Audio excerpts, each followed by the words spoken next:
and moving the ball a bit too slowly. Gives Cotter. Tries the big diagonal, but it's picked up in the middle of the park.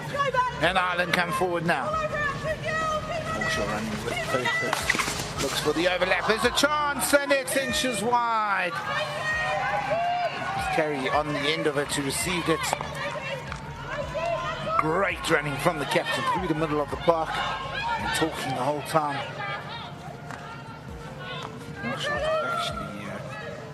Let's view this video clip in a slow motion. The New Zealand centre half passes the ball to the left half, and the left half receives it, looks up and tries to bring it back and make a change where she sees the right winger wide open. She makes a jab sweep and is picked up by the Ireland player. Now let's see what happens. Here a turnover occurs, and the Ireland player captain starts running with the ball at full speed, and she runs for more than 30 meters before she passes the ball. It's a great run by the captain, as the commentator commented, but we like to show a different way of looking at this game situation, how it can be done different. Please allow me to make this absolutely clear that there is more than one way to do the things. This does not mean that coach A is wrong and coach B is right or I am right. No, this is not the point. The point is that how we can all make informed decision by seeing the situation from a different angle, different perspective, so that we may all improve our game and be tactically more creative. Let's start with the New Zealand team in the whites.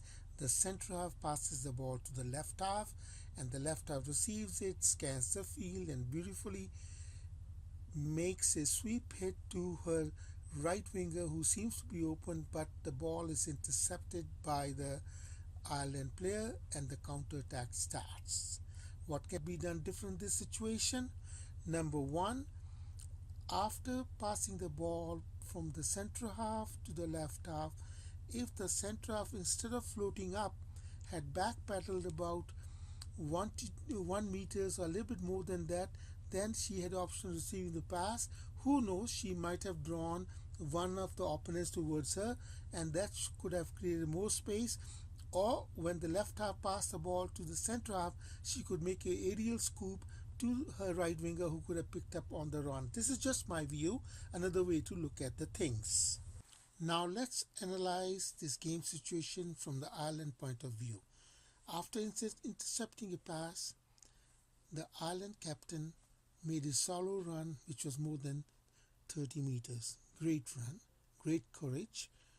One of the laws of the game is the ball travels faster than the player and play first time. Now, as soon as this Irish captain received the ball, she could have given the ball to her partner who's ahead of her.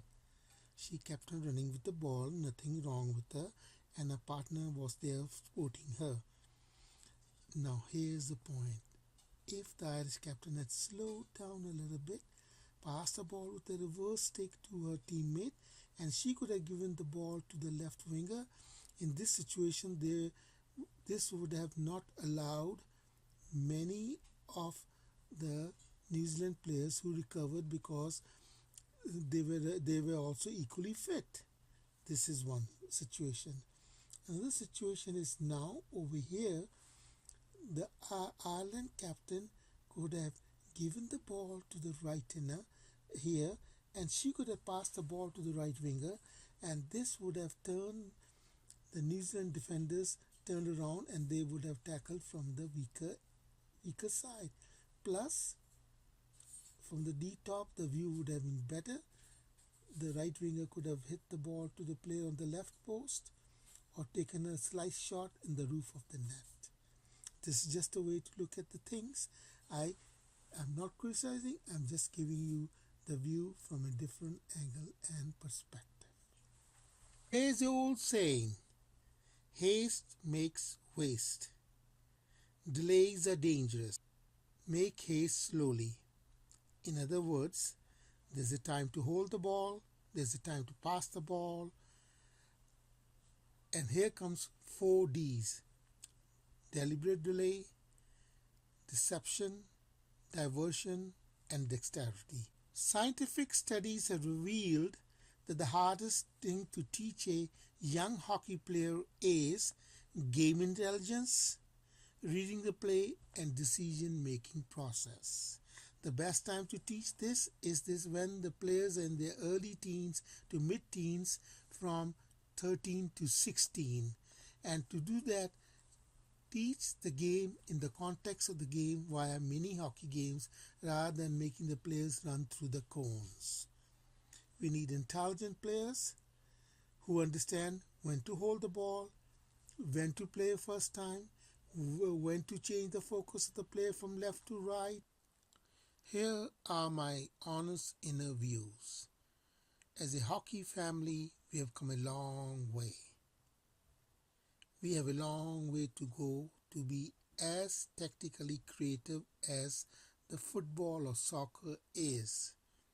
There's a day and night difference when you watch a World Cup of football and a World Cup of hockey. Yes, we have improved in the departments of PC conversion, PC defense, speed of the game, circulating the ball in the back, but we have also tilted too much towards the hit and hope strategy once we cross the 23 meters line. We have to bring back a balance of soft skills and hard skills.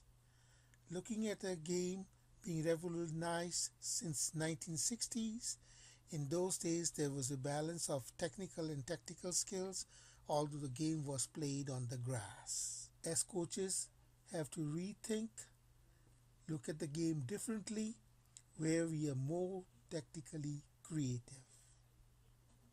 And we can all do it together. We are all responsible. Thank you.